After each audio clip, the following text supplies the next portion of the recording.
Hello, it's David with Octavision, and I'm showing you some more Torchlight 2. I say some more Torchlight 2, it's the same instance as I showed with the Ember Mage in the Goonies Cove.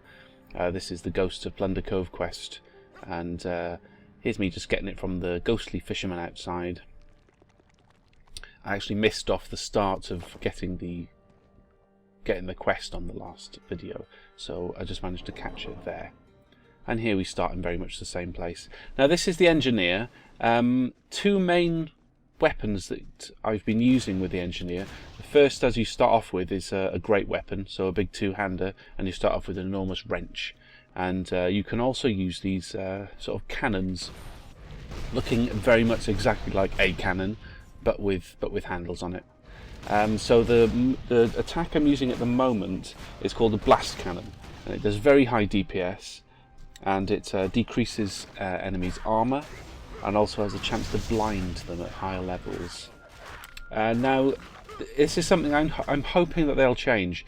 There's only one of the three talent trees I've found that uses the cannon, and that is the construction tree. Now, the construction tree mostly handles things like small bots. There's one I've got on my number 3 button there called the healing bot, which puts out a sort of heal over time pulse every once in a while. I don't actually use it in this instance, but it is very useful. But it's odd that there's only one skill that uses the hand cannon. I'm really hoping there's some more further down in the tree that are locked away for this beta, because it's an amazing weapon to use and very, very satisfying. And also interesting, like the Ember Mage was able to melee, it's interesting that the two-hander melee class, like the Engineer, can use a ranged weapon as well, and it's becoming very useful from time to time. So we can see there's a little bit of randomness in this dungeon, but I mean this event was in the Ember Mage one as well, and it's here again, repeated here. So I don't know if I was unlucky with it, it's showing up twice. It was random, but it just happened to show up twice, or it is a permanent fixture. On my I used weapon switching a lot more with this class than I did the Ember Mage, just so I had melee and ranged options.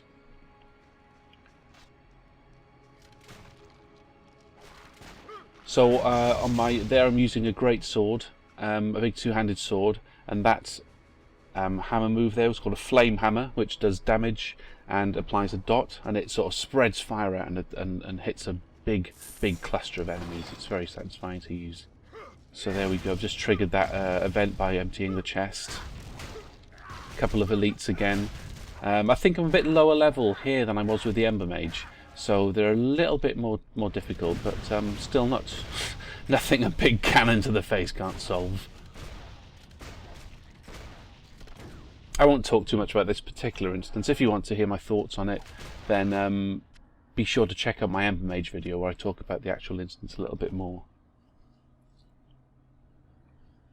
One thing I wanted to pick up on was the speed of the game, and the speed that your character runs around. It is very, very nippy, whizzes around, and the only downside of this I found is that it can be quite difficult to click on objects to pick them up.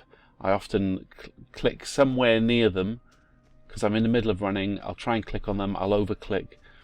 I'll overshoot the object. I'll have to try and click to run back and get it, and I'll overclick again. It takes about 3 or 4 attempts just to pick things up. But weapon switching is very, very simple with this. It's put on W, I think. I think it's on W. So in my first weapon slot, I've got the two-hander, and in the second, on the weapon switch, I've got the ranged weapon, the cannon.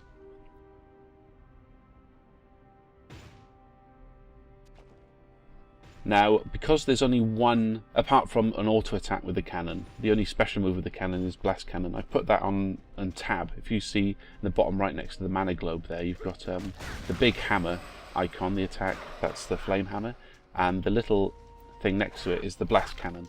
So if I'm switching over to my, and I've messed this up a couple of times, if I'm switching over to my cannon, I'll not only have to hit W to switch to the cannon, but I'll also have to remember to hit tab to switch to the blast cannon skill. Otherwise, I'm stood there right-clicking, and you can't use flame hammer without a melee weapon. So I'll be right-clicking and nothing will be happening. So it can be a little bit frustrating, but it's just a play style you have to get used to. My little pet here is the bulldog pet. Now, the pets are a little bit funny in this. The main reason being that in the first Torchlight, I think you had a choice of 2 pets. It was a lynx, I think, or some sort of mountain cat. I think it was a lynx, or a wolf. Now, both of which are obviously very savage animals and feel like battle pets. Now, I don't know if through playtesting the first one they found out that people did just like to use them as an extra inventory space and didn't really consider them as battle pets. But this time the pets are a bit cuter. You've still got a wolf, but he's got a bit of a Disney face on him. You've got a panther as well, which obviously is quite a ferocious animal. But again, they've made them a little bit more cartoony. And things like the little dog, the papillon, the bulldog, the ferret, the cassowary, they look a little bit more like cutesy pets. They don't feel like battle pets this time around, even though they do still do damage. Like my bulldog's taking a few chomps out of crabs there, and he's also summoning those purple skeleton archers. I've put a spell on him, the summon archer spell, but he's doing a fair amount of damage, probably mostly just slobbering over things. But he doesn't feel as ferocious as, say, a wolf or a lynx.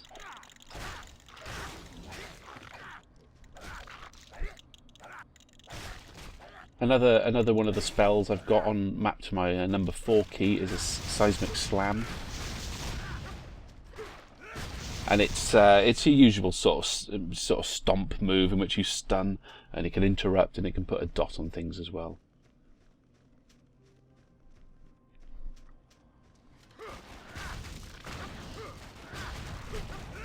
So I did find the engineer class very satisfying. Again, it sort of combined my 2 loves of whacking things with a massive hammer and also shooting things from afar. But the fact I'm shooting things from afar with a fucking tremendous cannon just made things oh so much better. So it'll be a real tie. I think I'll go with Ember Mage in the release. But the engineer is very, very tempting. Because even the white damage normal attack with the 2-hander, especially if you get a fast 2-hander like I've got there with that sword, it's quite devastating. So the 3 skill trees, I've already touched upon them. You've got construction, which is the middle one, and that deals mostly with things like bots and I think grenades and turrets, but also the cannon. You've got blitz, which is the first talent tree, and that's mostly concerning your great weapon and sort of melee attacks.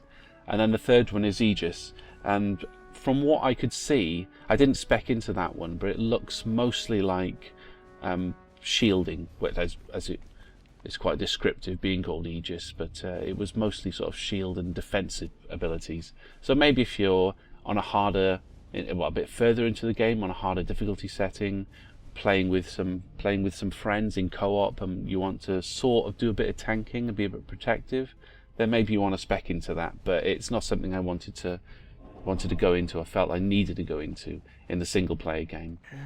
So we pop back out here. There's no quest to hand in. The quest hand in was in actually defeating One-Eyed Willy at the end. So there's the engineer, looking a little bit more piratey after his drops. Pirate with a monocle. Look at that cannon. Thanks for watching. I'll see you again.